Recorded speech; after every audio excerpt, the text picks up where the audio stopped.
नमस्कार दोस्तों, welcome to charts पे चर्चा। मैं हूं विजय सिन्हा। आज आनंद मेरे साथ नहीं है।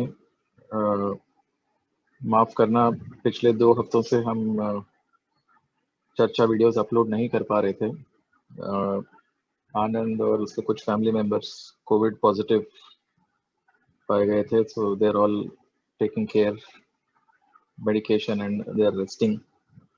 और मैं भी कर नहीं पाया क्योंकि मैं ट्रैवल कर रहा था। एंड आई थॉट कि आनंद अगर जल्दी रिकवर करेगा तो आनंद के साथ मिलके वीडियो बनाएंगे, but Anand is still not 100% okay, but everybody is fine and nothing to worry about. Maybe in another week's time Anand should be back with us. तो आज का वीडियो सिर्फ मैं करूंगा. So without wasting much time, let's jump to the action on Nifty. ये Nifty का weekly chart है मार्च के लो से. तो अगर देखा जाए तो अभी तक ये पूरा प्राइस एक्शन जो है ब्रॉडली इस येलो पैरेलल चैनल के अंदर ही है, ब्रेकडाउन नहीं हुआ है. आई थिंक शायद एक बार यहाँ पे थोड़ा सा टेम्पररी एक ब्रेक मिला था and it happened once more here, but पूरा 1 साल निकल गया है इसी चैनल के अंदर. So broadly speaking the trend is intact, nothing to worry about. I know market में बहुत लोग बहुत बेरिश बातें कर रहे हैं, बट अभी तक ऐसा कोई मेजर प्राइस डैमेज नहीं हुआ है. निफ्टी पे 10% correction in a bull market is normal, so nothing to worry about. And even moving averages पे भी अगर नजर डाले तो हम अभी तक 20 वीक मूविंग एवरेज के नीचे क्लोज भी नहीं दिया हम आज तक निफ्टी ने. So we are very much in a rising trend. अगर हम डेली चार्ट पे जाते हैं, ये एक इंटरेस्टिंग चीज मैंने देखा था. मार्च के बॉटम से जब वेव 1 खत्म हुआ है, वेव 2 करीब 1085 पॉइंट्स का था, विच इज 11% करेक्शन. उसके बाद wave 3, even wave 4 was about 1005 points, 8.5% correction.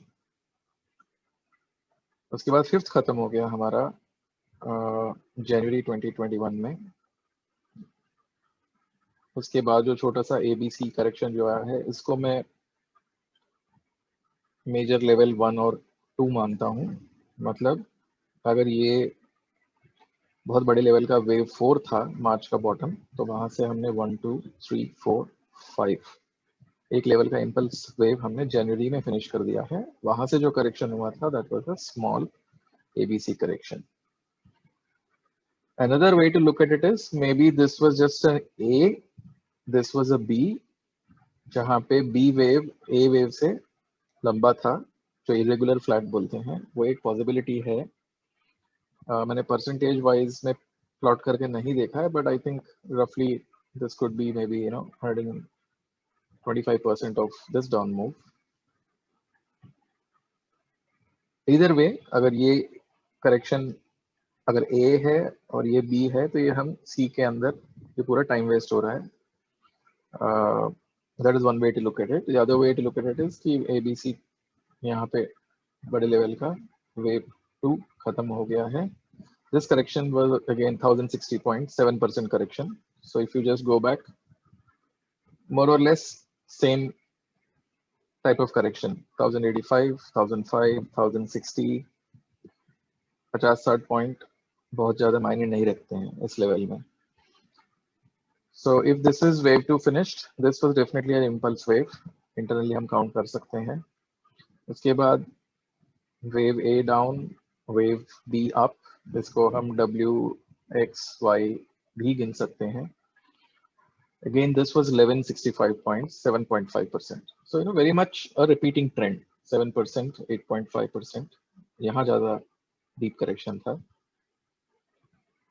And even if you look at this entire falling price action, जबकि lower high और lower lows बन रहे थे, फिर भी हमने इस येलो चैनल को ब्रीच नहीं किया और ये पूरा फॉलिंग प्राइस एक्शन भी इस ब्लू चैनल के अंदर ही है अभी तक।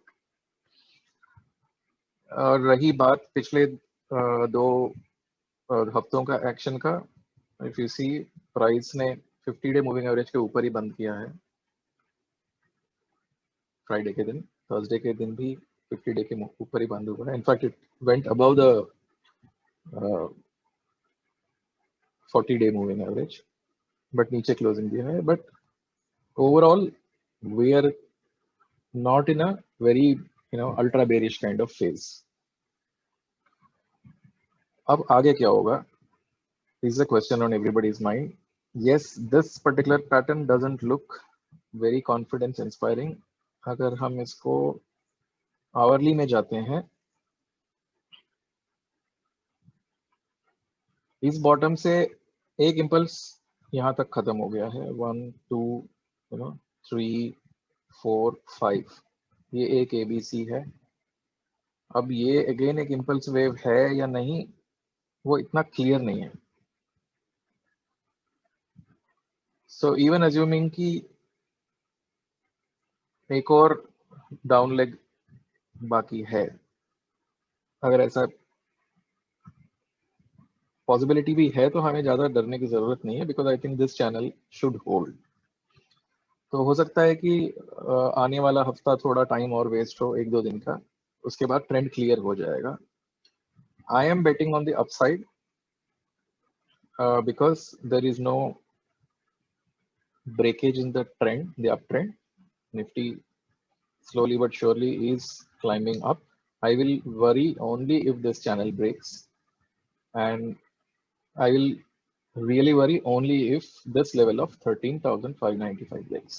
तब तक कोई टेंशन नहीं है। इट्स पॉसिबल कि वेव 1 खत्म करके हमें कॉम्प्लेक्स वेव 2 में हो सकता है 14,000 या उसके आसपास से वापस हम ऊपर चले। But for the coming week I think I would stay bullish until and unless the market closes below the 40-day moving average. अब मैं एक और चीज आपको दिखाता हूँ, ओपन इंटरेस्ट। हाँ, ये ओपन इंटरेस्ट डेटा है पिछले एक्सपायरी के लास्ट 2 डेज प्लस इस एक्सपायरी का कुछ दिनों का।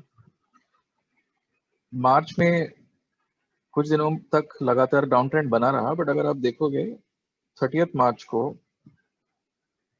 there was a massive change in open interest, 21.27% change in open interest on a day when Nifty closed up 2%. Positive day, positive change in open interest. मतलब हो सकता है कि मार्च के जो शॉर्ट पोजीशंस थे वो क्लोज कर रहे थे बड़े ट्रेडर्स, या दूसरा तरीका हम ये भी देख सकते हैं कि न्यू पोजीशंस अप्रैल के महीने के लिए बने हैं। और उसके बाद अगर देखा जाए, we had alternating days, 1% down, almost 1.4% up, again 1.7% down, right, indecisive रहा है। एंड फ्राइडे के दिन क्या हुआ है, price was only down by about 0.2%, but there was a massive change in open interest again, almost 8% open interest change हुआ है। Looking at all of this, again I strongly feel that the positions that were either created at the end of March or adjusted at the end of March were bullish positions. Maybe some level of unwinding happened over the last 1 week because of RBI policy and all. RBI policy, though, it was nothing really. So I think again, Friday end positions were taken, and it looks like the positions were for the upside. So let's wait and see what happens.